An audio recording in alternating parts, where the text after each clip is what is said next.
집사님 소리만 좀 더 켜주세요. 스피커. 예.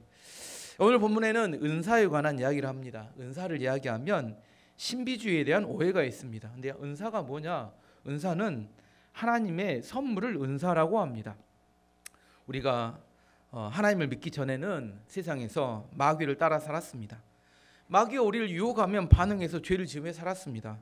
그런데 예수님을 믿고 난 이후에 우리는 하나님의 백성이 되었습니다. 무슨 말이냐면 마귀의 종에서 하나님의 백성으로 신분이 바뀌었다는 의미입니다.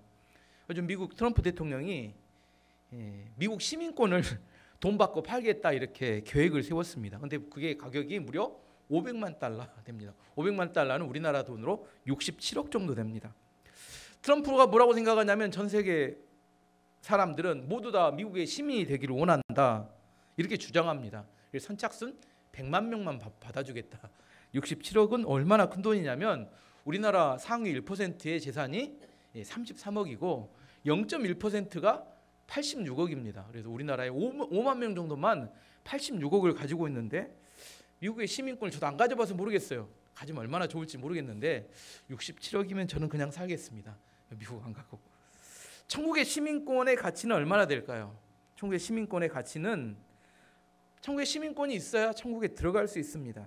죽은 이후에 모든 삶이 달라지게 됩니다. 문제는 천국의 시민은 천국의 법인 하나님의 말씀을 따라 살아야 합니다. 문제는 우리가 우리의 힘으로 하나님의 말씀대로 살기 어렵다는 겁니다. 우리가 하나님의 말씀대로 우리 스스로 살기 어려우니까 하나님께서 우리 가운데 주신 것이 뭐냐면 성령님입니다. 성령님은 우리를 위해 중보기도 하시고 우리의 능력을 주셔서 우리로 하여금 하나님 말씀을 따라 살 수 있도록 도와주십니다. 사도행전 1장 8절 말씀 보시면 오직 성령이 너희에게 임하시면 너희가 권능을 받고 예루살렘과 온 유대와 사마리아와 땅끝까지 이르러 내 증인이 되리라 하시니라. 성령께서는 우리에게 권능, 능력을 주셔서 예수님의 증인이 되는 삶을 살게 하신다 이렇게 말씀하셨어요. 그러면 하나님 성령께서 우리에게 주신 능력이 뭐냐? 그 능력을 뭐라고 하냐면 두 자로 은사라고 합니다. 은사를 통해서 우리 가운데 능력을 주십니다. 고린도전서 12장 11절 말씀 보시면 이 모든 일은 같은 한 성령이 행하사 그의 뜻대로 각 사람에게 나누어 주시는 것이니라. 성령께서는 우리에게 성도들에게 은사를 나누어 주십니다. 만일 은사가 없다면 하나님 백성으로 온전히 살기가 힘들어집니다. 예를 몇 가지 들어보겠습니다. 구약성경에 나온 이야기를 모세에게 하나님께서 성막을 만들라고 말씀하셨어요. 명령하신 거죠. 근데 성막을 만들 사람을 한 명 정해주셨는데 부살렐이라는 사람을 정하셨습니다. 그리고 그에게 성령의 능력을 부어주셨어요. 출애굽기 31장 2절에서 5절까지 보면 내가 유다 지파 홀의 손자여 우리의 아들인 부살렐을 지명하여 부르고 하나님의 영을 그에게 충만하게 하여 지혜와 총명과 지식과 여러 가지 재주로 정교한 일을 연구하여 금과 은과 노수로 만들게 하며 보석을 깎아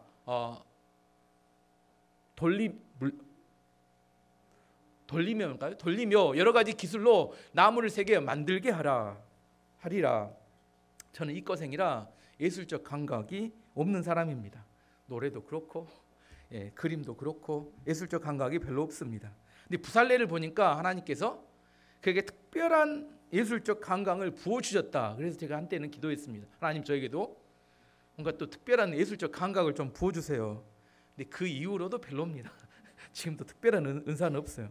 하지만 예술을 하는 분들에게는 부살렐과 같은 하나님 성령의 은혜를 부으셔서 특별한 이렇게 예술적 감각이 부어지기를 원합니다. 기도하는 것 필요할 것 같습니다.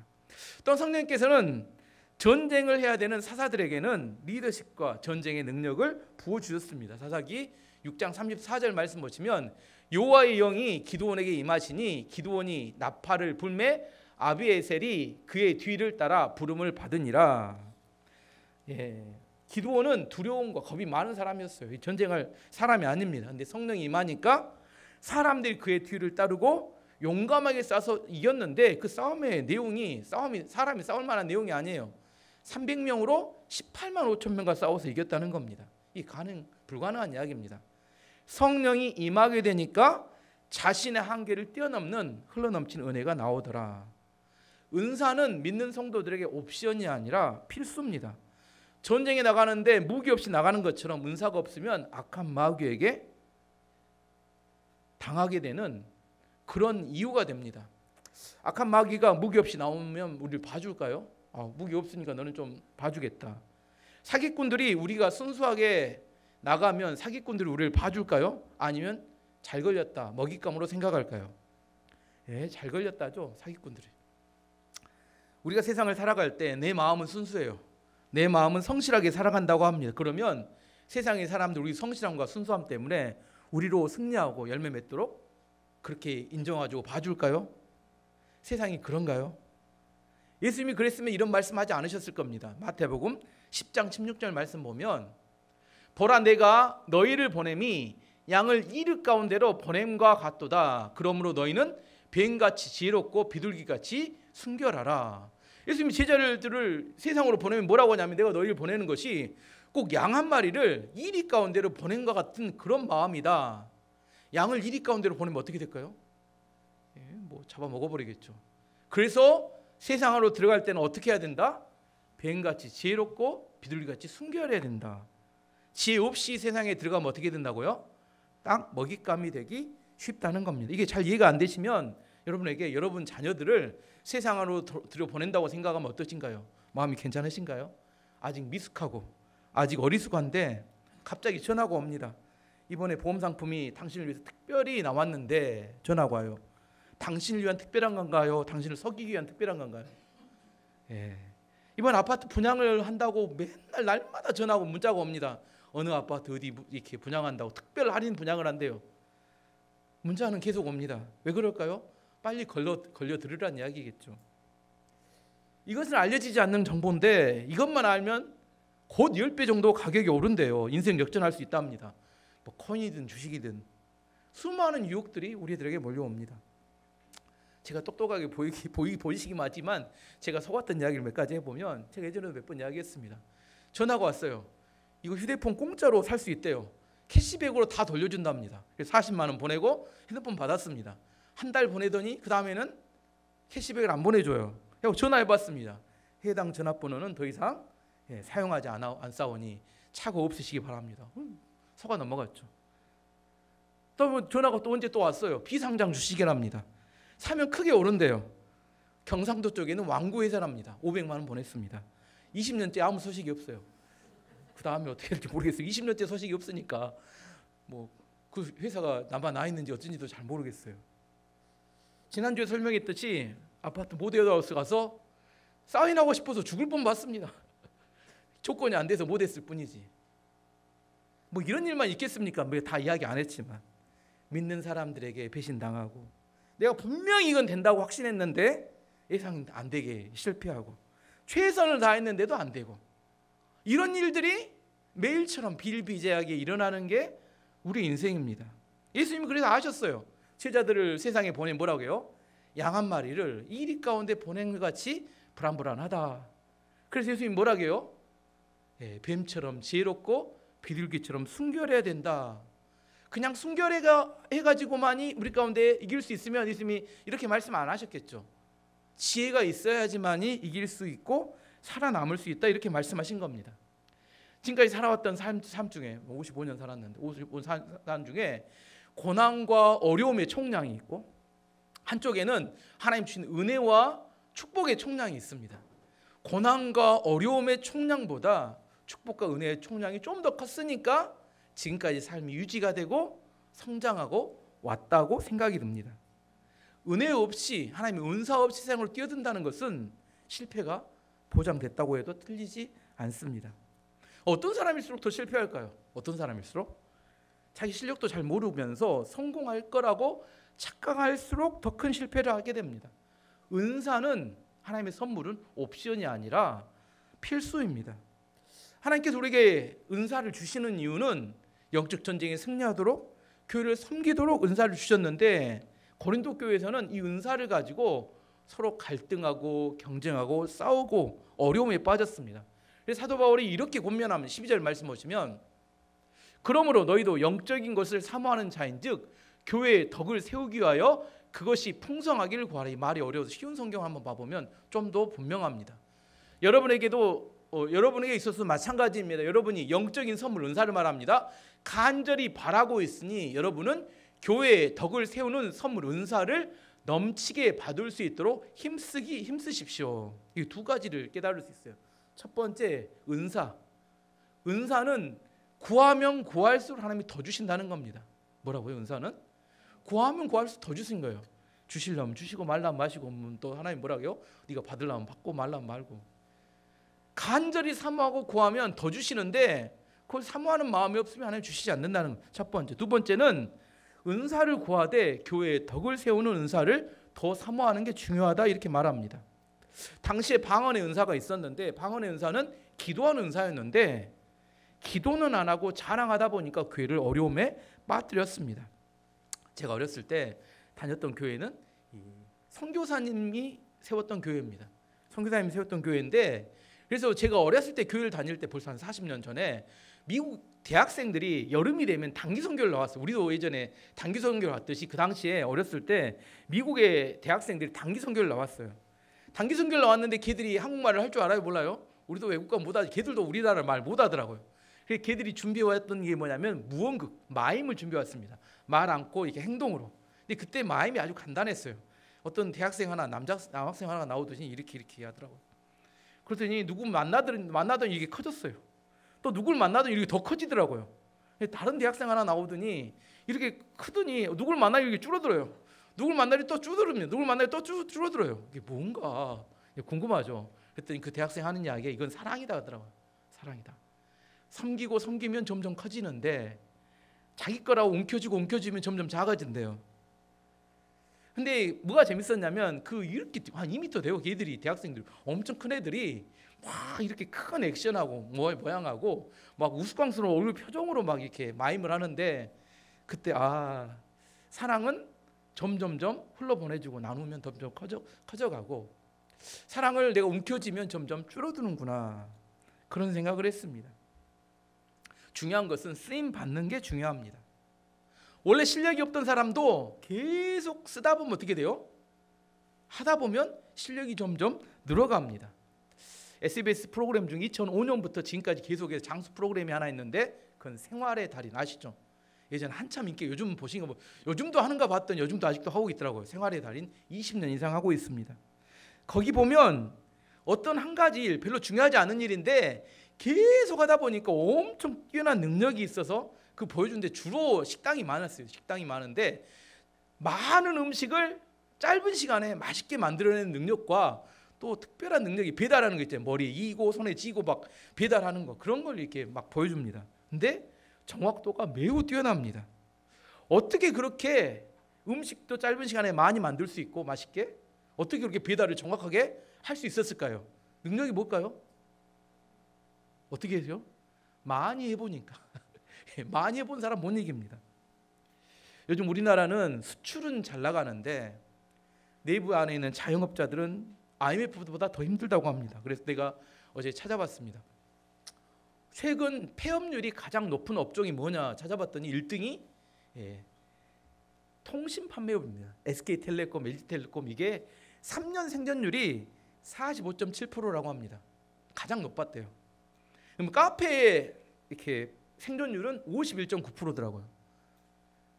근데 좀 충격이에요. 편의점 생존율이 3년 생존율이 53.8%입니다. 편의점도 3년이 지나면 절반이 다 폐업을 한대요. 와, 엄청나게 폐업하죠. 이런 치열한 경쟁 속에서 가장 살아남을 수 있는 비결이 뭘까? 뭐예요? 달인의 기술입니다. 이 달인이란 짧은 시간 안에 여러 사람이 할 수 있는 것을 혼자 처리하기 때문에 인건비가 줄일 수 있구나.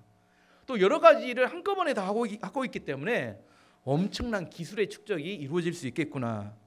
치열한 경쟁이 치열해질수록 달인이 운영하는 가게는 살아남을 수 있을 가능성이 높겠다. 나중에 다 옆에 폐업하면 어떻게 하면 돼요? 마지막에 가격 올리면 수익을 많이 낼 수 있습니다. 폐업하기 전에 가격 올리면 안 되겠지만, 왜냐? 살아남기가 너무 어려우니까. 아까 말한 것처럼 50%의 가게들은 3년이면 다 문 닫고 없어지니까. 저는 병원에서 이렇게 환자를 돌보는 일도 하고 교회 오면 설교를 합니다. 저를 만나는 대부분의 사람들은 첫 번째 만나면 항상 물어보는 질문이 똑같습니다. 두 가지가 다 힘든데 어떻게 하십니까? 목회만 하는 거에 비해서 병원의 환자를 보고 목회를 같이 하는 장점이 있습니다. 성도들의 삶이 얼마나 치열하고 어려운지를 현장에서 너무 뼈저리게 느끼고 있습니다. 교회 안에서 성도들만 대하고 말씀을 전하고 가르쳤다면 이해하기 힘든 정말 치열한 삶의 현장을 저는 매일처럼 저도 같이 경험하고 있습니다. 둘 다 하는 건 쉽지 않습니다. 하지만 둘 다 하기 때문에 얻는 유익이 있습니다. 앞으로의 시대는 퓨전 시대입니다. 한 가지 분야에서 잘한 것보다는 다양한 분야에서 전문성을 가진 지식들이 합쳐지면서 새로운 분야를 만들어 나갑니다. 더 많은 지식들이 합쳐질수록 더 새로운 게 창조됩니다. 하지만 전문성이 없는 것들이 합쳐지면 아무런 의미가 없습니다. 저는 제가 전문의가 될 때까지 저는 목회를 한다고 생각을 해본 적이 한 번도 없습니다. 전문의가 되고 나서 나중에 36살이 돼서 교회를 새순교회로 옮기면서 신학을 시작했고 청년사역을 시작했습니다. 청년사역을 시작을 했는데 처음 설교 한 편 쓰는데 일주일 동안 얼마나 힘들게 작성했는지, 그리고 나서 청년 예배 때 설교를 하고 나면 몸져 눕습니다. 그 다음에 하루 동안 일어나질 못해요. 얼마나 힘들었던지. 근데 매일처럼 이렇게 우리 장인어른 윤 목사님이 설교를 하시더라고요. 근데 설교를 잘하세요. 내일처럼 설교하는데 설교를 잘하시는데 어떻게 저렇게 할 수 있을까? 나는 한 편 하고 나서 몸져 누워서 쓰러져 버렸는데. 그래서 제가 생각했습니다. 나도 설교를 잘하고 싶다. 잘하려면 어떻게 해야 될까 생각해봤는데, 잘하려면 잘하려고 하지 않고 많이 해야 되겠다. 무조건 많이 해야 잘할 것 같다. 그 이후로는 설교할 기회가 주어지면 절대로 거절하지 않습니다. 무조건 말씀을 준비하고 설교합니다. 그리고 절대 생각해야 할 것이 못해도 괜찮다. 망해도 괜찮다. 뭐 하면 된다? 쓰임 받는 게 중요하다. 21년째 지금 쓰임 받고 설교하고 있습니다. 저는 잘한다고 생각하지 않습니다. 하지만 중요한 게 뭐냐면 지금도 계속 하고 있는 게 중요합니다. 계속 하다 보면 뭐가 돼요? 달인이 됩니다. 하나님의 뜻을 보다 선명하고 정확하게 전달하기 위해서는 뭐 하면 돼요? 쓰임 받고 있으면 됩니다. 계속하면 언젠가는 잘하게 됩니다. 저는 이 은사에 대해서 느낄 때 그런 생각합니다. 어떤 사람이 뛰어난 은사를 갖게 되느냐? 하나님께 더 사모하고 그 하기 위해서 간절히 바라고 구하면 하나님께 더 큰 은사를 부어주십니다. 저는 여러분이 하나님께 더 큰 은사를 구하기를 원합니다. 두 번째로 봐보면 은사를 구할 때 교회에 덕을 세우는 은사를 구하라, 그렇게 이야기합니다. 방언의 은사는 좋은 은사입니다. 저는 고등학교 2학년 겨울방학 때 기도하던 중에 방언의 은사를 받았습니다. 저의 인생에 정말 충격적이고 놀라운 일이었습니다. 저는 그때 고등학교 2학년 때 고등부 총무를 맡고 있었어요. 겨울 수련회를 준비해야 되는데 임력원들이 모여서 결정한 게 뭐 여러 가지 계획을 세웠는데 결정한 것 중에 뭐냐면 중보기도를 하자. 그래서 매일처럼 한 달 동안 교회에 오후 5시간에 방학이었으니까 함께 모여서 중보기도를 하기로 결정을 했습니다. 중보기도 하려고 이렇게 오후 5시에 딱 교회를 갔더니 방에 모였는데 아무도 안 와요. 저 혼자만 있었습니다. 혼자 교회 뭐 인원, 재정, 뭐 전도하는 설교하는 전도사님 등등등 여러 가지 놓고 혼자 기도해서 1시간 동안 기도했던 것 같아요. 그리고 돌아갔는데 다음 날, 그 다음 날도 또 아무도 안 옵니다.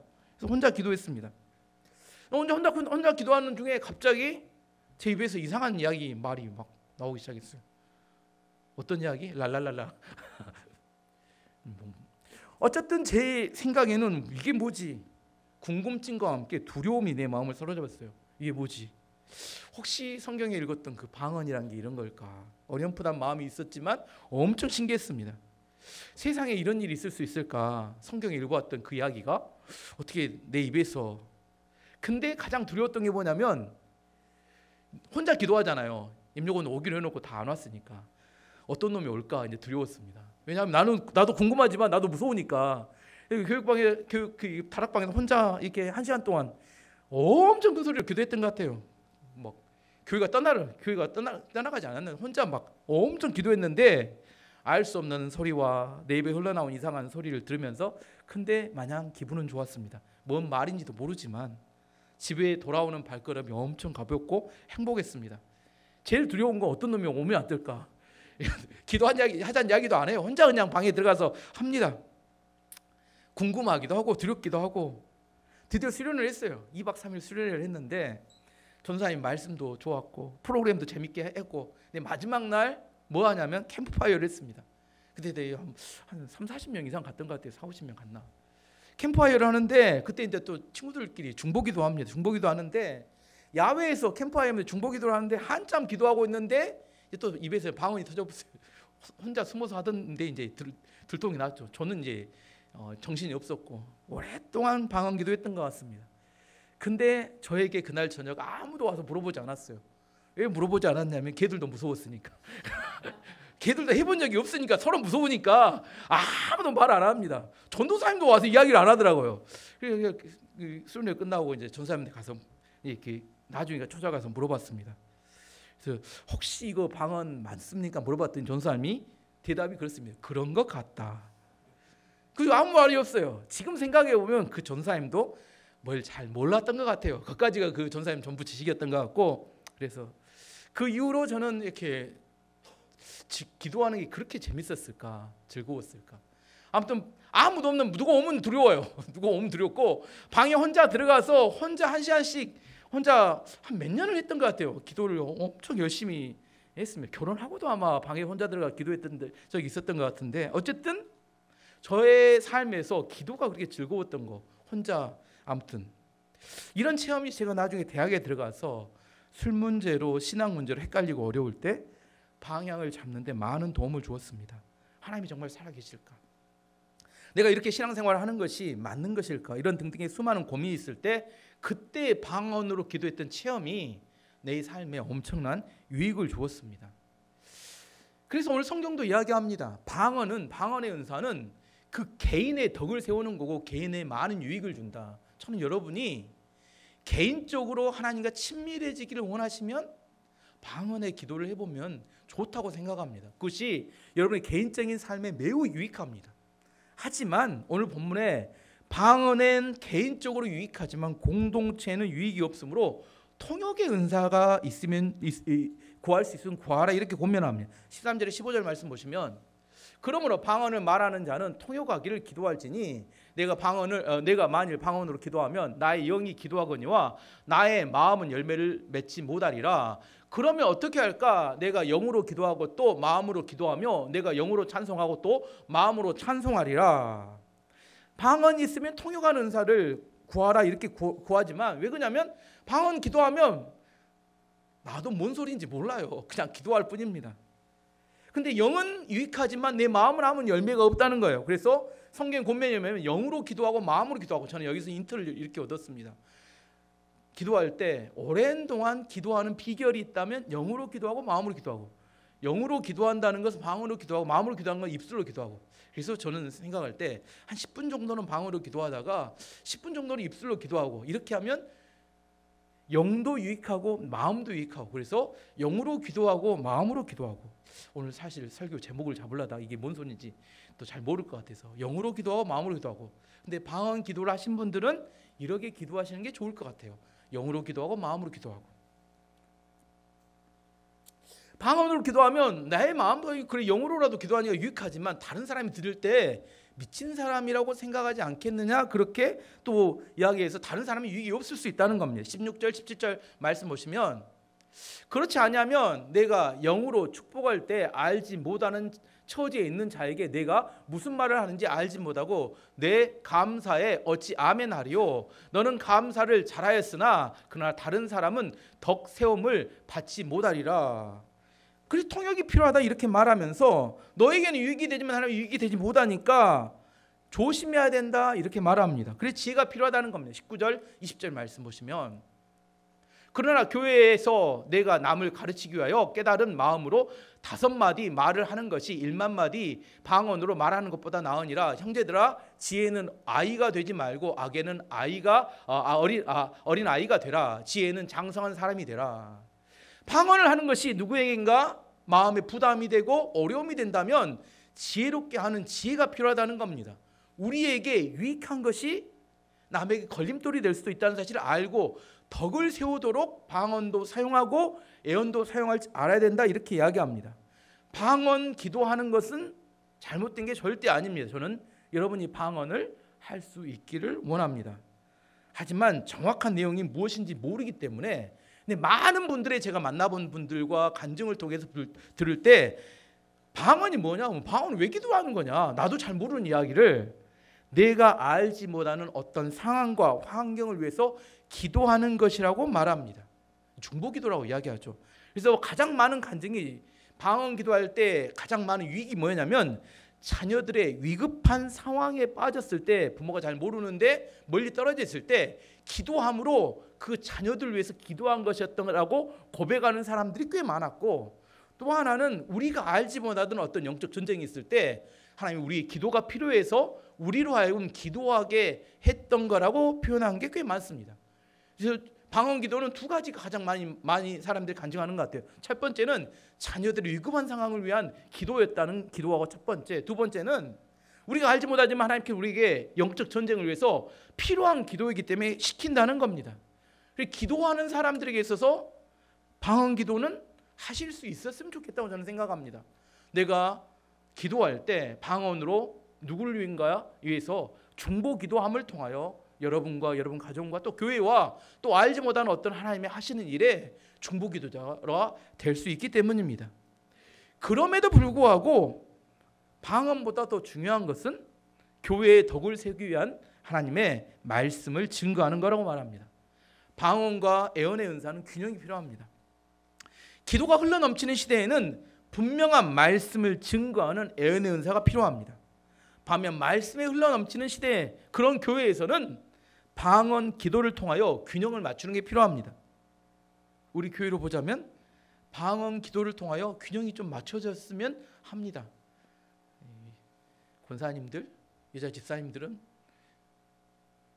방언하기를 사모하셨으면 좋겠어요. 남자분들은 잘 안 됩니다. 남자분들은 10분 이상 기도하는 것도 쉽지 않아요. 방언까지 바라는 것은 참 큰 욕심이라는 생각을 하는데 괜찮습니다. 남자분들도 얼마든지 오랫동안 방에 들어가셔서 오늘부터 한 중2층에 가셔서 한 1시간씩 하시면 여러분도 한 달 전에, 한 달이 되기 전에 방언의 은사도 받을 수 있을 거라고 생각합니다. 저도 그랬으니까. 하지만 여자분들은 특별히 은사를 사모하셔서 여자분들이 훨씬 더 기도에 탁월하다고 생각합니다. 하지만 방언도 중요하고 예언의 은사, 분명히 말씀하는 은사도 필요합니다. 중세 기독교가 타락했던 이유 중에 하나는 중세 사제들이 너무 많이 공부를 했기 때문입니다. 무슨 말이냐면 설교를 하는데 알아먹을 수 없는 라틴어로 설교를 합니다. 라틴어로. 독일어밖에 모르는 사람들에게 라틴어로 설교를 하니까 어떻게 돼요? 다 잠자고 좁니다. 종교개혁을 할 때 마틴 루터가 그래서 오직 말씀으로, 이 오직 말씀을 이야기한 다음에 그가 했던 일은 뭐냐면 라틴어 성경을 독일어 성경으로 번역하는 일을 했어요. 그 마틴 루터가 독일어 성경 번역했던 그 성경이 최초의 독일어 성경입니다. 그 전까지 독일 사람들은 성경을 보지를 못했습니다. 독일어 성경으로 번역된 이후에 그들은 성경을 읽으면서 놀라운 변화와 독일이 지금처럼 부강한 나라로 되는 변화가 나타났습니다. 성경이 우리 손에 주어졌다는 건 정말 놀라운 일입니다. 성경은 성경을 읽는 사람들을 통해서 크신 하나님을 만나게 합니다. 저는 성경을 통해서 만난 하나님이 저의 인생을 바꿔주셨습니다. 저는 광주에서 태어났어요. 저는 고향이 광주입니다. 지금까지 어디서 살았어요? 광주에서만 살았어요.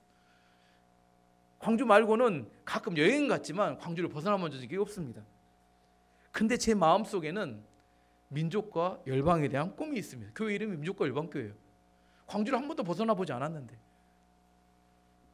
저의 삶의 배경과 저의 가정의 배경으로 봐서는 민족과 열방을 꿈꿀 만한 그런 근거는 없습니다.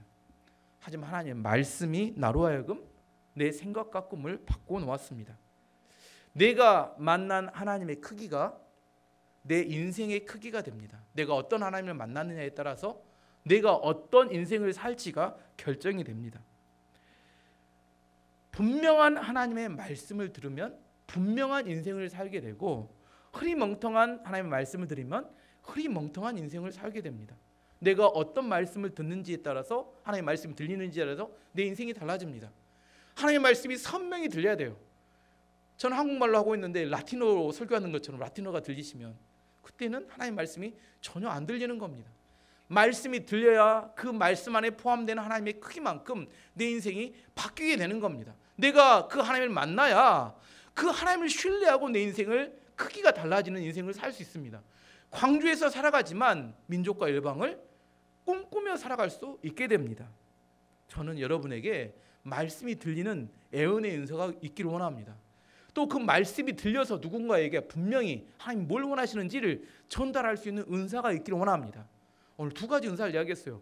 방언의 은사와 애언의 은사, 둘 다 필요합니다. 내가 개인적으로 하나님을 깊이 만나기 위해서는 방언의 은사가 필요합니다. 그다음에 내가 분명한 하나님의 뜻을 알기 위해서는 애언의 은사가 필요합니다. 둘 다 여러분에게 필요하고 하나님께 구하여야 합니다. 그리고 뭐 해야 돼요? 나 방언의 은사 받아봤어. 아무 의미 없는 이야기입니다. 방언의 은사를 하나님 주신 이유는 뭘까요? 사용하라고 주신 겁니다. 근데 방언의 은사를 자랑하는데 사용합니다. 방언의 은사를 받아봐서 방언 뭔지 알아. 뭔 의미가 있습니까? 방언은 기도하라고 주신 은사고, 애언의 은사는 그 말씀을 듣고 말씀을 증거하라고, 전도하거나 이를 설교하라고 주신 은사입니다. 저는 매일처럼 아직도 구합니다. 하나님, 저는 말씀을 통해 분명하게 성도들에게 하나님 뜻을 전달하기를 원합니다. 저에게는 더 분명한 애언의 은사가 필요합니다. 또 저에게는 더 분명한 방언의 은사가 필요합니다. 하나님과 분명하게 만나고 그게 풍성해지면 누가, 아까 말했죠, 목사님이 기도하라고 해서 한 시간 기도하는 게 아니라 기도하는 게 즐겁고 좋다니까요. 이거 느껴보지 못하면 기도는 짐만 됩니다. 맨 기도하라고만. 기도 어떤 놈이 찾아올까 봐 무섭다니까요. 걔 때문에 내 기도가 방해될까 봐. 말씀도 마찬가지입니다. 말씀을 점점 선명히 알아가잖아요. 말씀 안에 하나님의 주신 축복과 은혜가 너무 즐겁고 행복합니다. 그리고 이것을 통해서 내 안에 힘이 나요. 말씀이 내 안에 채워지면 누군가 이렇게 살아라 저렇게 살아라 이야기하지 않아도 나는 살아갈 방향이 분명해집니다. 거기서 얻어지는 놀라운 축복과 은혜가 내 인생의 분명한 방향 안에서 축복과 은혜로 내 인생을 바꿔나갑니다. 저는 이게 여러분이 억지로가 아니라 정말 하나님이 주시는 은사와 능력으로 풍성해져서 여러분과 여러분 가정이 하나님의 놀라운 은사와 축복 가운데 살아가기를 축원합니다.